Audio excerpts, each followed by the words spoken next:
Hi, everybody. Have you ever wondered, what do buyers and sellers want?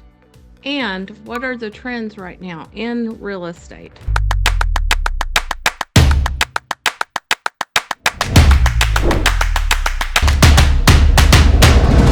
So, what a buyer wants to know is market condition. Like, what does this market look like? Are people buying homes right now? Is it the right time to buy? Is it not the right time to buy? Should I wait till the interest rate comes down? So a real estate agent is going to help you with that information. The other thing buyers want to know is financing options. How should I buy this house? What kind of money do I need to put down? Every loan type is different, and we can discuss the loan types with you, such as conventional, FHA, VA, and there are some other loans, but like those are the three top ones, right? FHA typically requires 3.5% down. Conventional is anywhere 5 to 20% down. And a VA, if you're a veteran, thank you so much for your service. And that is a 0 down to get into a house. So also, we'll have top lenders that can help you with getting that financing and going through all the details of your finances to figure out what you qualify for. And a good agent is never going to ask you what your salary is, what your QuickBooks statements look like, anything like that, right? Because I leave that to the professionals who are the lenders we work with. And I know that that information is all be confidential, and they'll say, hey, Jane is qualified for a $500,000 house, but she wants to keep her payment lower if she can. So maybe it's only a $400,000 house. So I'm going to keep all that in mind when I am helping you to find a house, to make sure we have exactly what you want as the buyer. Next is neighborhood insight. Sometimes people get into neighborhoods they don't really like, or, it just wasn't what they thought it was, right? So then we are going to go and talk about the neighborhoods, and that's what a market expert does. Tells you all about that neighborhood. What do you need to know? What you don't need to know. I mean, if there was something going on, or if there was a current legal issue with the neighborhood or anything like that, or when a HOA is really strict, sometimes people like to know that, and all kinds of things. What benefits do I get when I own this house? Are you in a neighborhood that's like a master plan community, and what amenities do you get for that house? Or sometimes people just want to be left alone. So there's that too. So we figure that in. Okay, next is home features and upgrades. So what are the features here? Because sometimes you might have granite in the kitchen. Sometimes you might have linoleum or tile, or you don't know. So just a basic entry-level countertop. And some houses have upgrades, and some people do make those changes. And if you were to buy a house that was, say, 25 years old, those styles are different now than they were 25 years ago. Some people do upgrade their house and some people don't. So those are the things, we want to look at, is what upgrades have been made. And also when comparing prices in a neighborhood, we do look at that and to see what is going on in that home. Has it been updated? What are the differences? Does it need something? And as an agent, that's what we're looking at to decide, when you actually do get the house and you make that offer. We consider all those things when guiding you through that offer, which brings me to offer strategy. So we go to put an offer on that house, and how do we want to present that? Do we want to say you would like an allowance for the carpet that had a stain on it, or would we like to go in lower on your asking price because of that carpet? And just how does that look? So if you're asking the seller to make a concession on that, then that is part of your strategy when you're trying to buy a house. And once we do get into contract, you're going to have an inspection. And you don't have to have an inspection, but it's highly recommended. An inspection's going to go through like 300 points of things in the house. So most likely they'll catch anything that's going on with that house, right? And they can help guide you what is actually important, what's not. Sometimes an inspection makes it look like the house is falling down. And so an agent is going to help guide you to what is actually going to fall down and what's not, right? Does that make sense? So yeah, they'll just help you with that. Sometimes I even talk to the inspector and I say, hey, what are the most important things? What do I need to notice here? What stood out to you? And I convey that message to the buyer too, so that they can make an informed decision. Next is an appraisal. The lender, if you are getting financing, is going to send for an appraisal on that house, because the lender is giving you their money on the condition that you're going to pay that back over 15, 30 years, something like that. So they want to make sure they're making a good investment too. So they're going to have an appraisal to make sure that the price you came to and decided on with the seller is acceptable, and that meets current market analysis of the area and those homes. Lastly, closing. We're going to walk with you into closing, and what buyers want to know is, at closing, how much money do you need to bring to closing? Should I send a wire? When should I send a wire? One thing that's a really big problem in real estate is that people's emails get hacked and they get spoofed, and people will say, hey, I need the wiring, like the title company. This would never happen. The title company would say, oh, our wiring instructions have changed. Title company's wiring instructions never change. So do not believe any emails you get. Make sure you're talking to someone before you send a wire and you have that communication. A lot of times title companies might set a 2 or 3 step process in to getting a wire. So just make sure, everybody's on the up and up. But that's where we see fraud, is when somebody hacks into somebody's email and tells them to do something. So be cautious there. But then after closing, you get your dream house and you get to move on with that process of one of those biggest purchases of your life. So hopefully that covers what buyers want to know. If you want to know anything else, if you're a buyer, let me know down below. And then there is, what does the seller want to know? The seller wants to know, what should their house sell for? I think it should sell for this, but I might say it'll sell for this, less or higher or lower, right?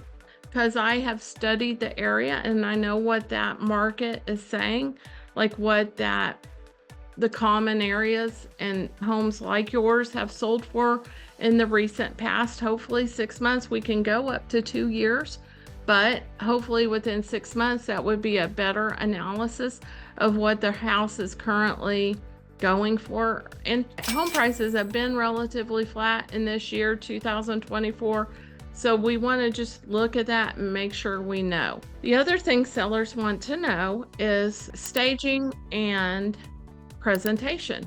How should my house look? Should I do this? Can I do this? Obviously, I suggest to people, put everything away they can, make counters free and clear. Also, bottoms of closets. Make sure that space is pretty clear. Then people can, even if you have a closet full of clothes, people get an idea of what the size of that closet is when they can see the bottom and top of it. And then presentation, we always want to make sure, funny story, a long time ago when I started in real estate, probably between 2004 and 2010, a lot of times I would see women's bras hanging from the doorknob in the closet. True story. But really, put those away. Put everything away, y'all, because people are looking at things. Also, timing of the sale. What's the right time to sell your house? And is it now? Is it later? Should I do it now? Typically, we don't have a crystal ball, but historically, I look at housing trends once the year is over to see what were the peak months, what was going on. And I can tell you that information for moving forward. I can tell you in 2022, in our market, it was May of 2022. That was what the peak of the market when people were just buying houses as soon as they could get listed. But now we're in a different market where homes are on the market a little longer. If you're selling your house right now, you are probably going to sit on the market a little bit longer. That does not mean you have to lower your price. You may want to lower it a little bit, but typically right now houses are just sitting on the market a little longer. Buyers are a little hesitant because of the interest rate to make a move just yet. So you may see your house sitting on the market a little longer. And that's what your agent's going to help you with and tell you what that timeline is and when they think you should get listed. The other thing is a marketing plan. Make sure seller wants to know what that marketing plan is. So I'm going to tell them I'm going to do a professional photography, virtual tour. I'm going to do open houses, or I'm going to do a broker open and do something amazing to get other brokers there to see that house and advertise on social media, that kind of thing. So that's what sellers want to know. And the other thing is, what I see, the biggest thing they want to know is evaluating their offer. Once they get it, what does that look like? I always show people a net sheet. So even from starting talking about selling your house, I'm going to show you a net sheet of where you're at. I don't need to know exactly what your payoff is, but the closer you tell me, the closer I can get to what that payoff's going to be once you walk away. What's that bottom line look like for you? And then we make sure we can work that into your plan for moving forward and getting that house and buying a house. So buying, selling, you may be moving up to a different house. You may be moving down. Like maybe you don't want so much of a house anymore. I do see that. And I do see people moving up too, right? So typically people are moving down when maybe their kids have gone off to college, or they've just been in this house so long they don't want to take care of it anymore. Sometimes people want a one-story house and not a two-story house anymore. That is a factor. So just look at that. And so when we're evaluating an offer, I want you to know all your options up front and before we sign anything. I don't want you to ever get to closing table and go, what? I didn't know that. I want to kind of go through each area of it when we're selling your house. And lastly is closing and those net proceeds and what that looks like. And again, I just told you, I'll tell you how that closing process goes and what your net proceeds should be. Once we get really close to the end of this process, we are going to get a settlement statement from the title company. And that's going to tell us exactly what you're going to net, what your takeaway is going to be, what every now and then I might have a seller that has to bring some money to the table, what that would be. And I make sure I go through the costs that are on that settlement statement to make sure nothing is wrong or missed. So a good agent will help you with that, but I can help you with that, especially if you're in the Dallas-Fort Worth area or even Denton County. I'll be happy to help you with that. And if you're moving to another area, city, I have a big network of agents I know.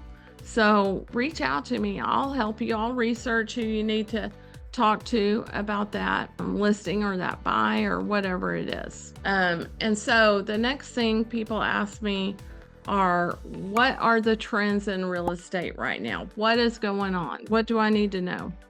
The number one biggest thing right now is interest rates. The struggle is real. We have not had as many buyers right now because the interest rate has been high for a long time. Now, Is it really high? If you talk to some old timers, sorry, no offense, I'm one of them, but if, I know my dad said they bought their house and it was like a 15% interest rate, and that was in the 50s, 60s kind of thing. So, and then it stayed high for a long time.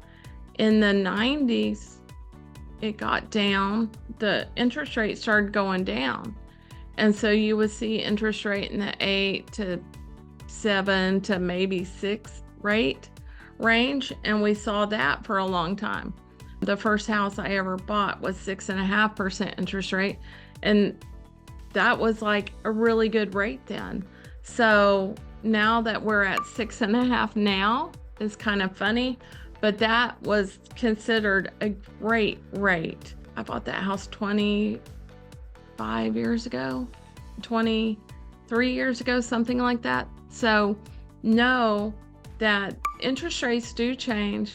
If we do get lower, you can always refinance. However, it's way better to build equity in yourself than in someone else, like a landlord. So make sure you're always conscious of that. Your net worth is always going to be higher when you own a house. The next thing is remote work influence. So trends are people are working out of their houses more now. So how does that influence their work or their job or where they live? So we want to make sure to take all those considerations into effect.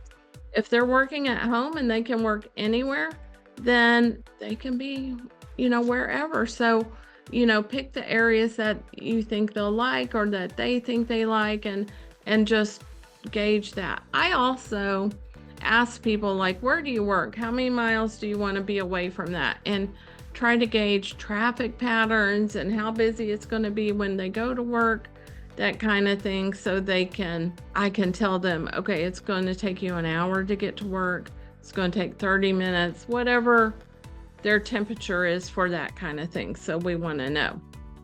Third is, what are smart and sustainable features? So what we're seeing now are more smart features in the house. We see, everybody has some sort of device you can say, hey, Alexa, what time is it? I don't know, whatever you want that to be. But, really, you're going to see more smart features. You can even maybe have controls from your phone with a app to do maybe, gosh, it could be anything.